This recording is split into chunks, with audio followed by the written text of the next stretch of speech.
لونڈیوں کے مسئلے کی وضاحت، سوال نمبر 1، اکبر علی صاحب ہیں، یہ اکبر علی بیگ۔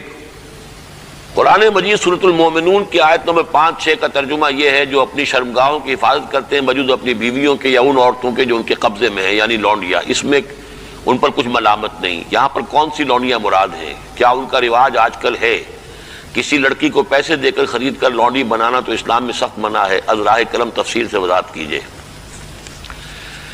دیکھیے، اسلام میں صرف ایک نوعیت کا غلام یا لونڈی جائز ہے، اور وہ ہے اگر جہاد فی سبیل اللہ ہو اور اس میں پی او ڈبلیوز کی حیثیت سے جو کہ کمبیٹنٹ ہو، جو کہ واقعتاً جنگ میں حصہ لینے والے ہیں، مرد اور عورتیں، جن کو آج کل پی او ڈبلیو بنا لیا جاتا ہے کہ وہ جو ہیں پرزنرز آف وار، ان کو اسلام نے اجازت دی ہے کہ بجائے اس کے کہ مستقل اس میں کنسنٹریشن کیمپس میں پڑے رہیں، وہ اس میں ان کو اسلامی معاشرے کے اندر جذب کرنے کے لیے ان کو تقسیم کر دیا جائے لوگوں کے اندر۔ یہ ہے در حقیقت اس کی غرض و قائد، اور وہ بھی ایسا ہو سکتا ہے کہ کہیں مبادلے کے اندر اگر شکل بہتر بن سکتی ہو تو اس کو بھی اجازت ہے، کہیں اگر زر فدیہ لے کر چھوڑ دینے میں کوئی قباحت نہ ہو تب بھی اس کی اجازت ہے۔ یہ سورہ محمد صلی اللہ علیہ وسلم کی آیت جو ہے اس کے تحت ہم پڑھ چکے ہیں۔ لیکن فرض کیجیے کوئی شکل ممکن نہیں ہے تو پھر کیا کریں؟ انہیں کنسنٹریشن کیمپس کے اندر رکھیں، وہ تو گویا کہ ایک مستقل لائبلٹی بھی آپ پر ہو گئی، اور نمبر 2 یہ کہ ان کی اپنی زندگی اب نارمل ہو گئی۔ اس کی بجائے ان کو نارمل سوسائٹی میں جذب کرنے کا طریقہ یہ ہے کہ کلاس 2 سٹیزنز کی حیثیت سے وہ مسلمانوں میں اس معاشرے میں دے دیے جائیں۔ اس طرح کی جو خواتین ہوں گی ان کے ساتھ تعلق جو ہے جنسی وہ جائز ہے۔ یہ لونڈیاں جو اس طریقے سے لونڈی بنی ہو اس کی فروخت بھی جائز تھی۔ کسی آزاد مرد یا عورت کو پکڑ کر لونڈی یا غلام بنا لینا حرام مطلق ہے۔ یعنی جو کیا تھا انہوں نے امریکنز نے کہ افریقہ سے پکڑ کر لوگوں کو جو ہے وہ جال ڈالا اور آدمی کو لیا اور لے کر لے گئے اور زنجیروں میں جکڑ کر امریکہ میں لے گئے اور پھر انہیں غلام بنا کر رکھا، یہ حرام مطلق ہے۔ اسلام کی تاریخ اس نوع کے کسی بھی غلط حرکت سے بالکل پاک ہے، خالی ہے، صرف جنگ کے اندر۔ اور اس کا بھی میں نے آپ کو بتا دیا کہ یہ سارے اگر اس میں آپشنز نہیں ہیں تو پھر یہ کہ آپ انہیں غلام بنا سکتے ہیں اور ان کی پھر فروخت بھی ہو سکتی ہے۔ یہ ہے جو میرے علم میں ہے۔ باقی کسی کو خام خواہ آپ نے خرید لیا اور کسی کو پکڑ کر کسی آزاد کسی مرد یا عورت کو اور زبردستی لے جا کر کے بھیجا، یہ تو بالکل حرام مطلق ہے، بہت بڑا جرم ہے۔ یہ ضمنی سوال ایک صاحب نے کر دیا ہے کہ نکاح ان لونڈیوں سے بھی کرنا ہوگا۔ نہیں، نکاح لازمی نہیں ہے لونڈیوں کے ساتھ۔ نکاح تو کر لیا تو پھر تو زوجہ ہو گئی، وہ علیحدہ کیٹیگری کہاں رہی۔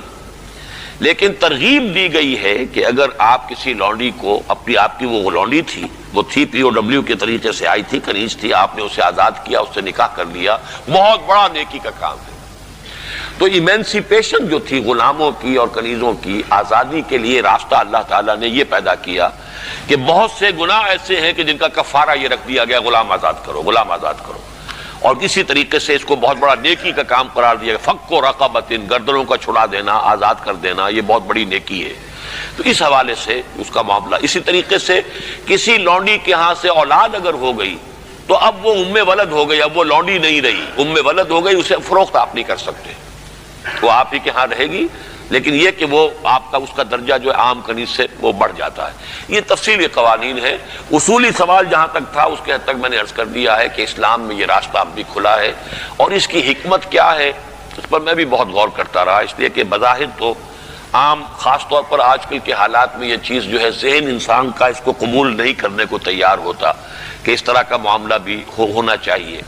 لیکن میں یہ سمجھتا ہوں کہ وہ جو جہاد فی سبیل اللہ آخری دور میں ہونے والے ہیں، جن میں کہ حضرت مہدی اور حضرت عیسیٰ علیہ السلام کا معاملہ بھی ہوگا، اس میں میں سمجھتا ہوں یقیناً کوئی ایسے مراحل آئیں گے کہ جہاں اس انسٹیٹیوشن کو انووک کرنے کی ضرورت پیش آئے گی، اس کے لیے کہ اس کا راستہ شریعت کے اندر باقی رکھا گیا، کھلا رکھا گیا، اگرچہ اس کے بڑی پابندیاں لگا دی گئیں۔